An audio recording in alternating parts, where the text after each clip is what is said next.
What is up, everybody? It's your boy Rogue here. First and foremost, I want to say a happy Thanksgiving, and I really appreciate everybody who's been subscribed to the channel for this long. I have over 20K subs, and I've been uploading for 10 years. So I just want to say thank you for everyone who stuck with me through all these 10 years, and thank you to everybody who came into this video because I wanted to upload on Thanksgiving. My family's still cooking, and I got some downtime, so I feel like I want to give you guys some awesome content. This is my hero deck I had in my last vlog. For you guys that did not see my last vlog, check it out. I did do a mini profile at the end of that vlog. However, I want to give you guys the full profile and breakdown and elaborate on some of my important thoughts about this deck list. So I'm just going to go straight into it. 3 Stratos, obviously, like I said, this has always been a staple for me. You run less than 3, you're running to consistency issues. You run 2. 2 is kind of debatable because if you want to run a 3rd Vision Hero Vion. However, this is an Elemental Hero focus based deck because I am main decking 3 Super Poly. So we obviously need 3 Airman because it's the best E-Hero ever printed in order to abuse Super Poly. And my camera light just died, so you guys don't have to deal with the shade and a little bit of the outside I got from right now. I'm trying to turn it with my little lamp. Okay, so 3 Stratos staple. 1 Neos for the Neo stuff.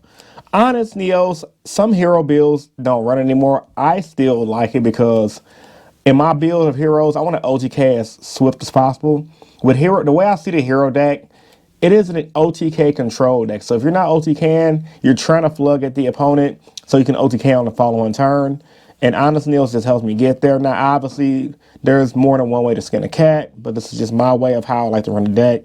And so far, it's been running me good. I mainly lose, honestly, to my own misplays. Like in my last vlog, a subscriber pointed out, I used favorite contact on one of my hero fusions, and I allowed my opponent to bounce it back to my extra deck. So little misplays like that I don't be paying attention to cost me a lot of games, which is why I don't do as good as I'm supposed to be doing, but that's because I've been working a lot. 2 Shadow Mist, staple. 3 is too many, 1 is too little, 2 is just right. I guess in this build you can argue 3. However, I still like 2 because for 1, deck is at 40 cards, and for 2, when I've ran 3, you find cases of like you go through so much of your deck that you're searching some of the stuff that's not going to do anything because this searches, Stratos searches. You got Rhoda, E-Call. You don't really need that much searching in your deck because like, you're searching the more stuff that searches, which makes the whole point of the deck kind of null and void and cause more brick hands. 1 Liquid, the card's one of the best cards printed within the past 5 years for heroes. That draw to is insane. All right, so that's for the E-Hero lineup. Sorry for the Vision Hero lineup out. 3 Vision Hero Ferris, staple. 2 Vision Hero Vion. So glad a lot of hero community finally saw the light of 2.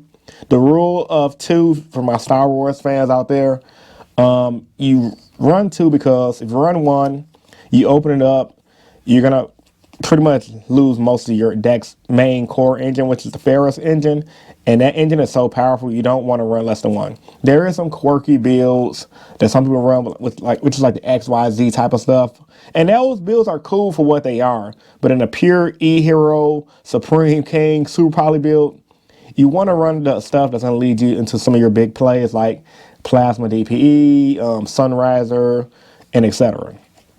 It's the most boring version of the deck, but that's because it's the most consistent and thought out version of the deck. So yeah, you run 2 because of consistency. Because when you run 2, you might open it up a little bit more because you're running 2. However, always knowing you got this one in your deck is going to help you out. And when you don't open up to 2, it's even better because it makes your mid-game Ferris top decks a lot better. I've won so many freaking games for opening up full combo, my opponent broke my board, my turn, I have another Ferris, go Ferris, full combo again, and OTK. So that's my reason for running 2. 2 Vions. Like I say, this is in Stratos is debatable, but in this build, you're going to run 2 Vion, 3 Stratos. 1 Denier, 2 Malleys, staples. Like I said, unless you're running some different kind of build, Denier Malley, which is pretty much 3rd Malley. Denier's one of the best hero cards printed recently. And then obviously Plasma, because for Fusion Destiny, it's 1 card DPE Plasma. With the Ferris combo, you can go Plasma DPE depending on a certain hand. Like there's a lot of cool stuff you can do. 1 Rhoda, 1 Foolish Burial, 1 E-Call. This is mainly for consistency. So shout out to Blake Dotree from the Yugioh hero community on Facebook. He inspired this build because, he's added hand traps back to his current builds. But for a while, I was seeing posts of his just going undefeated at his locals with no hand traps, and his whole theory was just all gas. So I kind of wanted to do the same because I'm considering I don't play as much as I would like to play because of work. I don't really want to think about where to hand trap and learn where to hand trap. I rather just run all gas and interruptive cards, and that actually helped me go do pretty good at my last locals. I pretty much finished X1. I finished X1 with a draw. I mainly drew because I'm not running Dystopia, which should be in the side deck, but it's not. But add Dystopia for time because I literally lost against the Ace Rescue guy in time. And I'm sorry, yeah, we didn't lose. We drew in time, and then my loss was I played against Exorcister, which is another rogue deck, and I got shifted game 1 and game 2. So yeah, my opponent just had to oust everything I can do in that scenario. Outside of those scenarios, the deck played phenomenal. But yeah, all gas for heroes. So many different variety of decks right now. And if you're a guy like me who don't go to locals a lot, you kind of don't really need to run out of hand traps. So that's the reason why I'm running consistency cards over extra hand traps. Poly, 1 mass change. This is debatable. You can run 3 to dodge Droll. My theory is, though, I like to run 1 because Dark Law is just not as powerful as it used to be. Now, I do know with decks like Rescue Ace and things like that, Dark Law is good. With Teardaments coming back into the meta game, Dark Law is good. But you can still full combo in the Dark Law. You can still Hero Lives in the Dark Law. And honestly, ever since I cut mass change down from 3 to 1, I haven't missed it. So I'm still tinkering with this. It could come back up in the future, but I wanted to add more consistency cards. I wanted to fit Feather Duster because a lot of the time I find myself losing to people who just have main deck floodgates for whatever reason, or a lot of decks like Tier, I think Rescue Ace as well, if I'm not mistaken. And a few other decks in the metagame are playing continuous spell cards that are very important to their strategy. So my theory on Harper Feather Duster is you just have it in the main deck like they did in the LCG, and you'll be 10 times better in the long run because you already have stuff to help you out. Alrighty, so 1 card by the grave, 1 Miracle Fusion, card by the grave, hand traps, Miracle Fusion. This is Miracle Fusion, part of your combo. 3 Fusion Destiny, consistency, and 1 card DP Plasma. 3 Hero Lives, best card in the deck. One of the best cards ever printed for Heroes. A lot of Hero players were scared, thinking it was going to get banned because some decks outside of Heroes are abusing this with Stratos. And that other hero that like copies the Fusion to do some combos and stuff. And that's really good. However, hope it doesn't get hit one day. But I don't think those decks are doing as well. Let me know. 3 Super Poly for the gas. I think this is really good right now, considering everything. Like, Heroes is a tier 2 deck.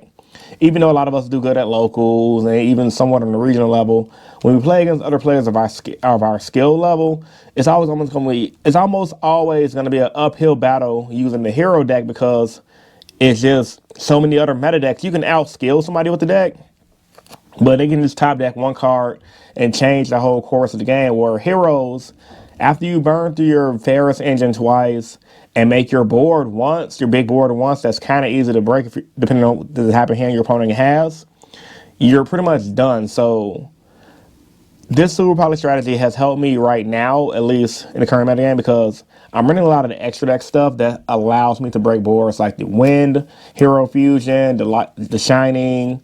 I'm running Nova Master. You guys will see. But yeah, this has been good so far. I'm liking it. Things are always subject to change. I just wanted to bring you guys a profile of what my thought process is with the deck I took to locals the other day. 3 Forbidden Droplet, because this Droplet is so good. Cycles in and out of the deck. And then obviously the 1 Favorite Contact. Sometimes I wish I had a second one because this card is so good. But yeah, 40 card main deck, and let's go to the extra deck. I took out Dread Decimator mainly because I found myself rarely going into him. Like, it was only niche games I was going into him. So with that being said, I wanted more consistency in my extra deck, and I wanted to make more room for the Hero Fusion. So I'm just running 1 Inferno Devicer, 1 Wonder Driver, 2 Cross Crusader, 1 Phoenix Enforcer, 1 Sunriser, 1 Wake Up Your Elemental Hero, 1 Shining, 1 Great Tornado for Super Poly, 1 Nova Master for Super Poly, obviously Ab-Zero for Super Poly. Then, of course, we got the Flame from the Rank Wingman, the 1 Dark Claw because of the 1 mass change, Escarito to break boards with Super Poly, and Neos Shining Wingman. Now, a lot of you guys might be thinking Predator Plane might be better. That is true. Like Predator Plan and all the other stuff that's like good super poly targets. The reason why I'm not running them, honestly speaking, is because a lot of times with heroes, when you super poly, you locked into when you do your normal combos, you're locked into hero fusion, so or dark hero fusion. So I just want to have a way to abuse like my super poly without having to worry about being locked. So it's mainly for consistency, which is why I decided to go this route versus the other route. And so far, I'm liking it. It's fun. It works. But so when you have something that's fun and it works, you're gonna stick to it, of course. Then of course, side deck 3 Droll. I think that's like a format staple. 3 Nibs. That's a format staple. 3 Rivalry. Really good for heroes because it's a warrior based deck. 3 Evenly Matched to break boards. And 3 Phantasme Dragons for the Unchained matchup. Like I knew when Unchained became meta, these would be solidly good again, and I was pretty much right. And well, I said this to myself at home. I didn't really say it like on YouTube, and I'm glad my theory was right because I'm now starting to see a lot of pro players and people in the meta game cycling it. The Thanos Dragon back in here, really good card. Well, guys, this is my deck profile. Dropping this today on Thanksgiving. Post your thoughts and opinions about this video in the comments down below. Like the video if you're new here. If you want to subscribe for more, subscribe for more. It's your boy Rogue Hero, and I'm signing out. Peace. See you guys in the next video.